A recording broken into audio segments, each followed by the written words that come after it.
दोस्तों, क्या आपके दिमाग में भी ये सवाल आया कि क्या सच में महाभारत की लड़ाई हुई थी या ये महज एक कहानी मात्र है?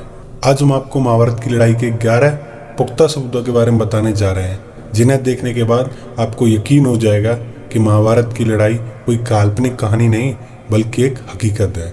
दोस्तों, वीडियो शुरू करने से पहले अगर आपने अभी तक हमारे YouTube चैनल को सब्सक्राइब नहीं किया है तो चैनल को सब्सक्राइब कर लें और बेल आइकन को दबाना ना भूलें। तो चलिए दोस्तों, शुरू करते हैं। नंबर 1, द्वारिका नगरी। दोस्तों, इस बात से तो हम सभी परिचित हैं कि भगवान श्री कृष्ण द्वारिका के राजा थे और महाभारत में इस बात का उल्लेख मिलता है कि यह नगरी जलमग्न हो गई थी। पुरातत्व विभाग को गुजरात के पास समुद्र के नीचे एक पुराना शहर मिला है और इसके प्रमाणों से पता चलता है कि यह वही द्वारिका नगरी है जिसका उल्लेख महाभारत में किया गया है। समुद्र में मिले इस अवशेष से यह साबित होता है कि द्वारका कोई काल्पनिक शहर नहीं बल्कि एक वास्तविक शहर है। नंबर 2, खगोल शास्त्र के संदर्भ। महाभारत का उद्योग पर्व बताता है कि महाभारत के युद्ध से ठीक पहले भगवान श्री कृष्ण हस्तिनापुर गए थे। जब चंद्रमा रेवती के नक्षत्र में था, हस्तिनापुर आते समय भगवान श्री कृष्ण ने रास्ते में एक जगह विश्राम किया था। उस जगह का नाम वर्थला था और उस दिन चंद्रमा भरानी नक्षत्र में था। जिस दिन दुर्योधन ने भगवान श्री कृष्ण के सारे प्रयासों को नजरअंदाज करके अपना रुख मोड़ लिया था, तब उस समय चंद्रमा पुष्प नक्षत्र में था। इंडियन एस्ट्रोनॉमिकल कैलकुलेशन से हम उस समय की घटनाओं की डेट्स तक पता लगा चुके हैं जिस दिन वो सब घटनाएं घटी थी। नंबर 3, कुरुक्षेत्र में मिले भाले और तीर। दोस्तों, यह बात तो हम सभी जानते हैं कि महाभारत का युद्ध कुरुक्षेत्र में हुआ था, जो आज भी हरियाणा राज्य में स्थित है। कहा जाता है उस समय तबाही ला देने वाले युद्ध में बहे खून की वजह से वहां की धरती लाल हो गई थी। पुरातत्व विशेषज्ञों ने माना कि महाभारत की घटना सच में घटी थी, क्योंकि उस जगह पर लोहे से बने तीरों और भालों को जमीन में गड़ा पाया गया, जिनकी जांच पड़ताल करने पर उन्हें 2800 ईस्वी पूर्व का माना गया, जो कि लगभग महाभारत काल के ही बने हुए हैं। नंबर 4, आज के न्यूक्लियर वेपन। महाभारत में आपने ब्रह्मास्त्र नाम के भयानक अस्त्र के बारे में तो सुना ही होगा।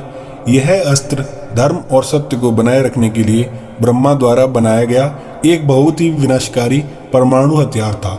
माना जाता है कि यह अचूक और भयंकर अस्त्र होता था जिसे केवल दूसरा ब्रह्मास्त्र ही रोक सकता है, और जो इसे छोड़ता है केवल वह ही इसको वापस लेने की क्षमता भी रखता है।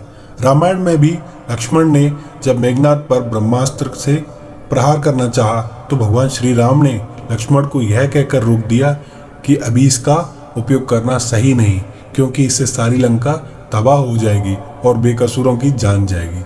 इस प्रकार यह अस्त्र रामायण और महाभारत के काल में किसी गिने चुने योद्धाओं के पास ही होता था।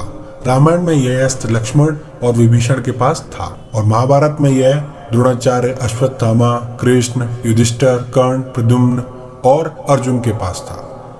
यह अस्त्र पूरी दुनिया को तबाह करने की ताकत रखता है।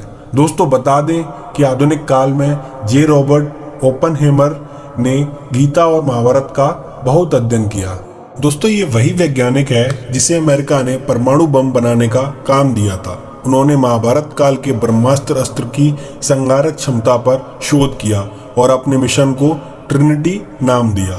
फिर रॉबर्ट ओपनहेमर के नेतृत्व में 1939 से 1945 के बीच अमेरिकन साइंटिस्ट की एक टीम ने इस प्रोजेक्ट पर काम करना शुरू किया।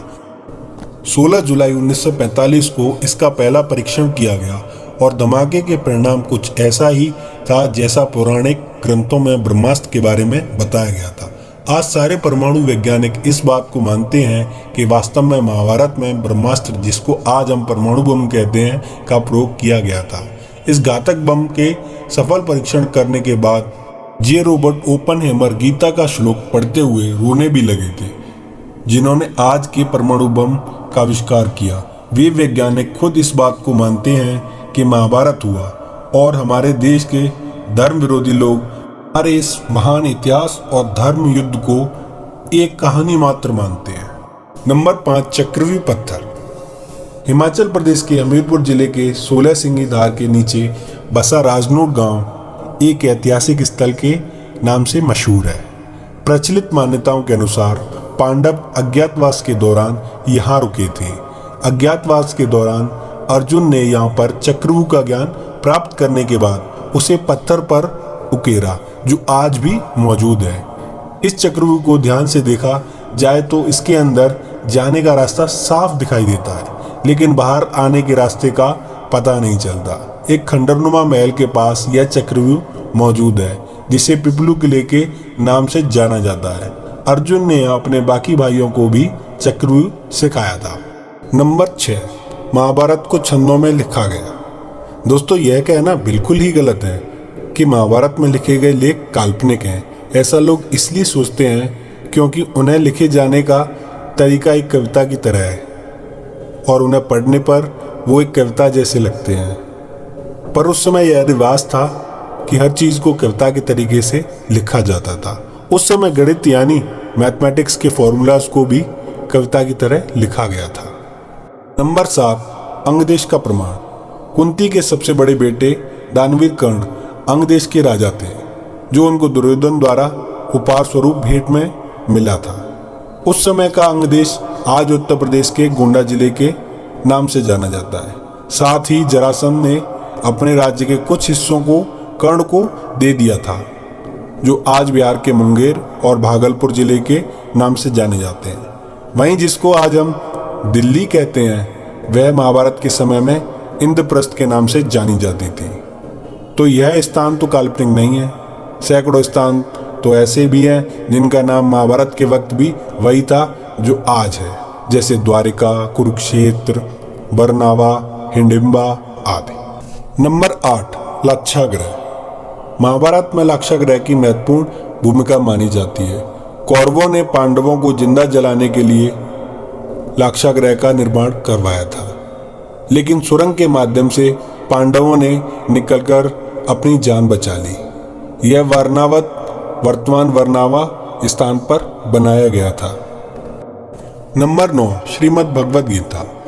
दोस्तों, जिन्होंने श्रीमद् भगवद गीता पढ़ी होगी उन्हें अच्छी तरह पता होगा कि उसमें अधिकांश श्लोक सिर्फ 2-2 लाइन में लिखे गए हैं। आप किसी भी श्लोक को पढ़ें और समझें तो ये श्लोक बहुत कम शब्दों में बहुत अधिक बात कह देते हैं, मानो गागर में सागर। और जितनी गहरी बातें इसमें लिखी गई हैं, ये बातें किसी सामान्य मनुष्य द्वारा नहीं बताई जा सकती।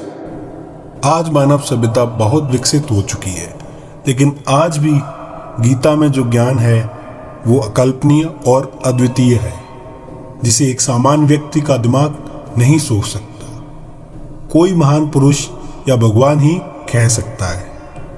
और यह इस बात का सबूत भी है कि भगवान श्री कृष्ण थे और उन्होंने गीता का वाद संवाद अर्जुन के साथ किया, जिससे ये साबित होता है कि अर्जुन भी महाभारत में थे।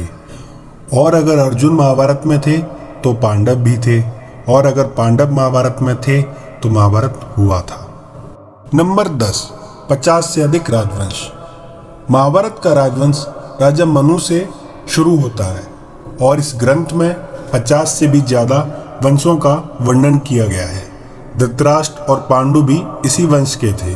अगर महाभारत मात्र एक कथा होती तो लेखक सिर्फ 5 या 10 राजवंश का ही वर्णन कर पाता, या अगर लेखक बुद्धिमान है तो 15 वंशों का वर्णन कर पाता। चलो मान लें कि वह 20 वंशों का वर्णन कर सकता है, मगर यहाँ तो 50 से ज़्यादा राजवंशों का वर्णन किया गया है। और इतने राजवंशों की कहानी और उनको एक किताब में समेटना एक काल्पनिक कहानी के आधार से बिल्कुल भी संभव नहीं है। नंबर 11, जरासंध का अखाड़ा। अगर आपने महाभारत के बारे में पढ़ा हो या टीवी पर देखा हो तो आप जानते ही होंगे कि जरासंध महाभारत के महान किरदारों में से एक था, जिसका वध बलशाली भीम द्वारा किया गया। जरासंध मगध देश का राजा था, जिसका पुरातत्व विभाग को बिहार के राजगीर जिले में एक अखाड़ा मिला। वो वही जगह है जहां भीम ने जरासंध को मार दिया था और इस समय यह पर्यटकों के लिए एक दिलचस्प जगह है। दोस्तों, अभी तो न जाने कितने सबूत हैं जो ये साबित करते हैं कि महाभारत हमारा सच्चा इतिहास है। अफगानिस्तान से लेकर अरुणाचल प्रदेश तक और श्रीलंका से तिब्बत तक सभी जगहों पर आपको महाभारत के सबूत मिल जाएंगे। दोस्तों, अगर आपको हमारी ये वीडियो पसंद आई तो लाइक, शेयर एंड कमेंट करना ना भूलें। तो मिलते हैं दोस्तों अगले वीडियो के साथ। नमस्कार।